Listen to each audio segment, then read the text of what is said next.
কি হচ্ছে পেঁয়াজ দিয়ে? পেঁয়াজ দিয়ে এখন কি করছিস? পেঁয়াজ দিয়ে এখন বেরেস্তা ভাজছি। বেরেস্তা?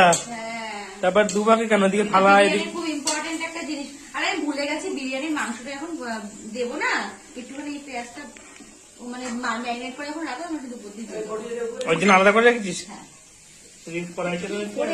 আলাদা করে দিয়েছিস? আরে খন্তি লেলো, এলো খন্তি এখানে আছে, খন্তি লেলো, খন্তি লেলো। এই যে খন্তি খন্তি লেলো, খন্তি। ফাঁকা নিচে তাহলে বলো। এদিকে পেঁয়াজ কষানো হয়ে গেলে তারপরে হবে চিকেন কষানো, তাই তো? একবার বল, হ্যাঁ? খন্তি নেয়নি আমাদের বিরিয়ানি রান্না করে খাবেন। এখন একটা আইডিয়া আসলো, কাঁচা দিয়ে দিয়ে বেরেস্তাটা দেবো, আরো টেস্টি হবে। তাই না? দেখেছো কি অবস্থা দেখেছো? কিছু বলবা? হ্যাঁ, কি বলো বলো? রান্না করার সময় এক্সপেরিমেন্ট করতে খুব ভালো লাগে। দেখবি এক্সপেরিমেন্টটাই আমাদের খাবে। আমি সবসময় রান্না এক্সপেরিমেন্ট করি। আমরা গিনিপিগ, তাই তো আমরা গিনিপিগ এক্সপেরিমেন্ট করছিলাম। মাংস আর মাছ একসঙ্গে করে না ফেলে হবে জানতে ভালো বুদ্ধি দিয়েছি কিন্তু বৌদি, এটা ঠিক বলেছি। ঠিক বলি। একদিনকে ভালো বুদ্ধি, একদিকে মাংসের সঙ্গে মাছ মিশিয়ে খাই দিই। নিজেই বুদ্ধিটা দিল কিন্তু। হ্যাঁ, নিজেই বুদ্ধি দিয়েছি। আমি গন্ধ না পেলেই হয়েছে, তাই তো?